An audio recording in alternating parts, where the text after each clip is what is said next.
Xin chào mọi người. World Cup 2026 đang diễn ra, chứng kiến sự áp đảo tuyệt đối của các đội bóng đến từ châu Âu và Nam Mỹ đối với các khu vực như châu Á và châu Phi. Vậy tại sao lại có cái sự khác biệt rất là lớn như thế này? Như chúng ta có thể thấy là Brazil vượt qua Nhật Bản 2-1, Na Uy vượt qua Senegal với tỷ số 3-2 và Anh vượt qua Congo với tỷ số là 2-1. Thì tại sao lại có cái sự khác biệt như này? Thì chúng ta phải biết là cái chỉ số quan trọng nhất của bóng đá ấy, đó là cái chỉ số progressing of speed in football. Cái chỉ số progressing này, speed, nó thể hiện cái tốc độ xử lý của cả một đội bóng, tổng hợp cả một đội bóng nha. Đội bóng nào có tốc độ xử lý càng cao thì tỷ lệ chiến thắng càng cao. Đó. Ở đây mình ví dụ chỉ số progressing of speed của Việt Nam là 5 giây, của Nhật Bản chỉ mất khoảng 2 giây, còn của Brazil chỉ khoảng 1 giây thôi. Thì nó cứ tạo ra một sự khác biệt rất là lớn nha. Ở đây thì mình sẽ ví dụ ở cái trường hợp ở một bóng đá Cúp châu Á đi. Đó, mọi người có thể thấy là do cái tốc độ PS, progressing of speed của Nhật Bản nó vượt trội hơn so với Việt Nam. Vì vậy mà các cầu thủ Nhật Bản có thể chạy chỗ rất là nhanh, tạo rất nhiều khoảng trống, và khi bóng đến thì họ rất dễ ghi bàn thắng vào lưới đội tuyển Việt Nam. Đó, họ có thể dễ dàng gọi là truyền bóng xuyên thủng hàng phòng ngự của đội tuyển Việt Nam. Thì tại vì cái chỉ số progressing speed của Việt Nam rất là chậm, vì vậy các cầu thủ Nhật Bản có thể là múa bóng trước hàng phòng ngự Việt Nam một cách rất là dễ dàng. Đó, ở đây các cầu thủ kỹ thuật của cầu thủ Nhật Bản không phải là tệ, nhưng mà chỉ ở cấp độ châu Á thôi thì họ mới có không gian chơi bóng và có tốc độ chơi bóng, bởi vì cái tốc độ xử lý của cầu thủ Việt Nam nó chậm hơn họ. Vì vậy mà họ có thể có thời gian rất là thoải mái để phô diễn kỹ thuật cá nhân của mình. Ví dụ sút vào góc chữ A, sút vào lập các siêu phẩm nó dễ dàng. Nhưng mà khi tiến ra cấp độ thế giới ấy, thì cái khoảng không gian này, các hậu vệ hàng đầu thế giới như của Brazil hay của đội tuyển Pháp hoặc Anh thì họ sẽ không cho các cầu thủ Nhật Bản có một cái không gian chơi bóng nó thoải mái như ở châu Á được. Vì vậy mà kỹ thuật của các cầu thủ Nhật Bản nó không có cơ hội để phát huy cái khả năng của nó. Đó, mọi người có thể thấy là ví dụ như ở châu Á, cái tốc độ xử lý cũng như ở đội tuyển Việt Nam này rất là chậm. Họ chỉ có thể xếp hàng dài các cầu thủ phòng ngự dài, xếp hàng ngang giống như đá phạt đấy. Thì các cầu thủ Nhật Bản đây này, cái cầu thủ tấn công của họ này, họ có thời gian dê bóng này, họ có thời gian chỉnh bóng này, và có thời gian ngắm nghía vào khung thành mới mất khoảng 3 đến 5 giây rồi. Vì vậy mà họ có quá nhiều cơ hội để họ sút. Nhưng mà nếu mà ra ở cấp độ thế giới như World Cup chẳng hạn thì cái không gian này nó sẽ không còn. Tiếp theo là mình sẽ nói về cái chỉ số kỹ thuật của các cầu thủ Nhật Bản nhé, so với các cầu thủ châu Âu. Thì đa số các cầu thủ châu Á như Nhật Bản hoặc Uzbekistan thì họ chỉ có thể tung cú sút vào theo những cái góc thẳng thôi. Đó, họ sẽ chỉ tung những cái sút vào góc thẳng như thế này. Nó không có một cái chỉ số gọi là cái mức cấp độ khó, là chỉ cấp độ trung bình khá thôi, chưa đến mức là siêu khó. Đó, đây kể cả trong trận đấu World Cup vừa rồi thì các cầu thủ Nhật Bản cũng chủ yếu là sút theo một đường thẳng nha mọi người. Đó, anh ta sẽ sút theo một cái chỉ số đường thẳng. Thì cái điểm mạnh là anh ta dồn lực hết sức vào trong một quả bóng. Đó, nhưng mà cái kỹ thuật sút thì nó chỉ ở cái cấp độ là sút theo một đường thẳng tuyến tính, ở cái mức độ xoáy, ở cái cấp độ gọi là cơ bản thôi, chưa đến mức là đẳng cấp. Đó, vì vậy mà cái điểm mạnh anh ta của cầu thủ Nhật Bản này là anh ta có thể dồn cái lực trọng tâm vào quả bóng này để sút vào lưới khung thành nó sẽ như này. Nhưng mà ở cái cấp độ đường thẳng ấy thì nó cũng thường thi thoảng thôi mới vào thôi. Đó, và phải đặc biệt là phải tạo ra một sự tốc độ cao và có sự bất ngờ lớn và cái lực sút rất là mạnh thì mới có thể ghi được bàn. Thì ở đây cầu thủ số 24 của Nhật Bản đã thực hiện thành công cú sút này. Tiếp theo thì mình sẽ nói về cái độ chênh lệch về đẳng cấp và kỹ thuật của các cầu thủ Brazil so với Nhật Bản nhá. Thế nếu như ở cấp độ châu Á thì đa số là người ta sẽ chuyền thẳng. Đó, các cầu thủ sẽ chuyền thẳng như này nha. Đấy, các cầu thủ sẽ chuyền thẳng như này. Đấy. Và khi đấy thì khi các cầu thủ ở châu Á chỉ biết truyền thẳng như này ấy, thì đòi hỏi là đòi hỏi đồng đội của mình phải có một cái sức tốc độ rất là cao để chạy lên đây lấy quả bóng nha.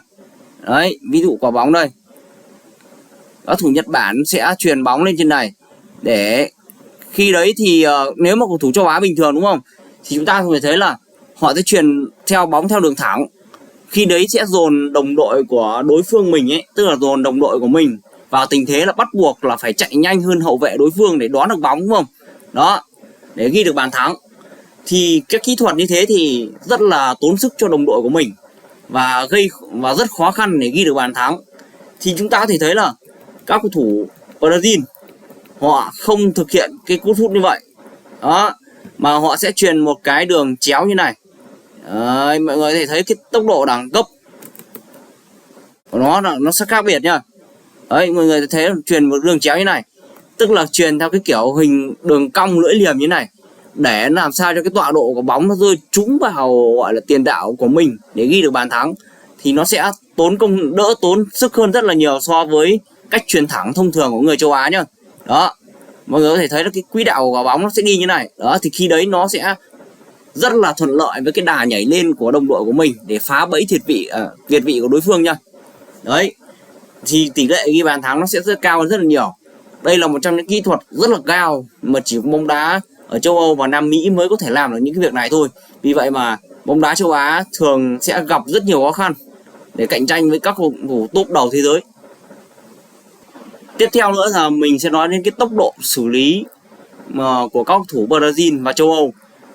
Khi mà các cầu thủ Brazil họ nhận bóng họ sẽ sút luôn. Họ sẽ không mất thời gian lừa qua hậu vệ đối phương hoặc không mất thời gian đỡ bóng, họ chỉ sút luôn. Đó, họ sút luôn với cái tốc độ cực xoáy để lừa qua được thủ môn. Đó. Và thứ hai nữa là tức là cái tốc độ họ sút quá là nhanh, vì vậy mà cái thủ môn không thể kịp phản xạ được. Đó. Chứ nếu mà như các hậu vệ của Việt Nam hoặc các khu vực khác ở châu Á ấy, thì họ sẽ còn đỡ bóng này, sau đó thì lừa qua hậu vệ đối phương này. Thì khi đấy thì thủ môn đã có quá nhiều thời gian để họ định hình được cái cách bắt được quả bóng đó. Cho nên là khi đối đầu với các cầu thủ như Brazil thì họ sẽ tung cú sút luôn, họ sút luôn vào góc chết luôn để vừa nhanh hơn thủ môn này, vừa ra khỏi cái tầm với của thủ môn này. Và khi đấy thì bàn thắng sẽ đến làm điều tất yếu. Vì vậy mà cái sự chênh lệch về đẳng cấp đã được thể hiện rất rõ qua những cái tình huống như này, khiến cho cầu thủ Nhật Bản nó không kịp trở tay. Đó. Tiếp theo là mình sẽ nói về sự khác biệt của các cơ nha. Đó, ví dụ như cái người châu Á mình ấy thì nó chỉ là cái cơ màu đỏ nhá. Nó chỉ có sự bền bỉ và dẻo dai thôi. Nó không được có cái tốc độ nhanh như ở cự ly ngắn như người Nam Mỹ hoặc người châu Phi được, và người châu Âu được. Vì vậy mà trong cái môn bóng đá chúng ta thường các thủ Brazil họ chạy ít hơn nhưng mà họ lại tranh bóng được tốt hơn so với cầu thủ Nhật Bản, bởi vì họ có một cái tốc độ nhún chân của họ ấy, họ chỉ cần đẩy phát là tốc độ nó chạy nhanh hơn rất nhiều so với người châu Á nha. Đó, các thủ Brazil ấy thì có kỹ thuật nữa là họ chỉ cần gọi là họ giữ chân tại bóng thì họ xoay 360 độ, cái là các thủ Nhật Bản gọi là lắc luôn, không biết phương hướng đâu mà đỡ bóng được. Vì vậy mà phải chạy theo bóng rất là nhiều, rất là mệt, vì vậy mà tốn thể lực hơn. Trong khi đó không phải vì các thủ Nhật Bản họ không biết chạy bóng hoặc thể lực họ yếu, nhưng mà vì cái chỉ số progressing of speed ấy, của các thủ Brazil nó nhanh hơn. Vì vậy mà giống như cái kiểu như dẫn đến sự quá tải về đầu óc ấy, khiến cho trí óc của các thủ Nhật Bản nó tiết ra quá nhiều axit nucleic ấy. Làm đến gọi là rối loạn và dẫn đến kiểu như chập mạch trong một cái bảng điện ấy, vì cái tốc độ họ xử lý nó không kịp theo, bởi vì đối phương xử lý với tốc độ nó quá cao. Vì vậy dẫn tới là họ phải đổ xe buýt, gọi là đổ xe buýt 2-3 tầng để phòng ngự trước khung thành, tức là để họ phối hợp ngắn để bù lại cái tốc độ xử lý chậm hơn. Vì vậy mà họ phải chạy về để họ phối hợp với nhau. Còn khi gặp đội tuyển Việt Nam ấy, họ có cơ hội để phô diễn sức mạnh, là vì cái tốc độ xử lý của thủ Nhật Bản nó nhanh hơn. Vì vậy mà khiến cho người hâm mộ Việt Nam chúng ta phải nói rất là hâm mộ Nhật Bản, là vì không phải là bản chất ấy, là vì cái tốc độ progressing của Việt Nam chúng ta chậm hơn, vì vậy mà chúng ta tặng quà cho Nhật Bản để họ có cơ hội trình diễn, khiến cho cái người hâm mộ chúng ta này đi hâm mộ Nhật Bản, khâm phục người Nhật Bản. Chứ bản chất thực ra chúng ta cùng chạy một cái cự ly, cùng thể hình, cùng thể lực, cùng chạy được các bài tập như thế, nhưng mà khi vào cái tốc độ thực hành ấy thì cái tốc độ xử lý của Nhật Bản nó nhanh hơn Việt Nam. Nhưng mà khi đối đầu với Brazil thì cái tốc độ xử lý của cầu thủ Brazil nó lại nhanh hơn, khiến cho cầu thủ Nhật Bản bị kiểu như hoảng và không biết cách xử lý như nào, vì vậy dẫn tới là cóng, không đá được bóng. Đó. Thì mình nghĩ là trong bóng đá trong tương lai Việt Nam chúng ta muốn đi được World Cup ấy thì bắt buộc là phải tăng cái tốc độ progressing speed trong bóng đá lên thì chúng ta mới có cơ hội được đi World Cup. Còn nếu không thì sẽ rất là khó. Đó. Cảm ơn các bạn đã theo dõi video này nhá.